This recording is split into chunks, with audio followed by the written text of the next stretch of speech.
Onluqdan, onluq sayı sistemindən ikilik sayı sisteminə sürətli keçid. Burada sol tərəfə diqqət eləyəsi olsaz, görərsiniz ki, 4, 16, 32, 128 kimi buradan yuxarı isə 2-nin qüvvəti şəklində olan ədədlər göstərilib. Yəni bunların ortaq xüsusiyyəti 2-nin qüvvəti şəklində olmalarıdır. Deməli, uşaqlar, əgər verilmiş ədəd 2-nin qüvvəti şəklində göstərilə bilirsə, 4 bərabərdir 2 üstü 2.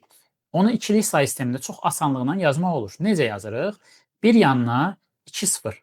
Bunu da yazım, sonra məntiqini özünüz başa düşəcəksiniz. 16. Bu 2 üstü 4 bərabərdir. Bir yanına 4 dənə 0. Deməli, qayda nədir? 1 yazırıq, yanında bax qüvvətdəki ədəd qədər sıfırlar yazırıq. 1 yazırıq, qüvvətdəki ədəd qədər sıfırlar yazırıq. Davam eləyəsi olsaq, 32 2 üstü 5-dir. İndi birbaşa 1 yanına 5 dənə 0 yazırsınız. 128 2 üstü 7-dir. Bir yanına 7 dənə 0 yazırsınız. Yəni qaydamız bundan ibarətdir.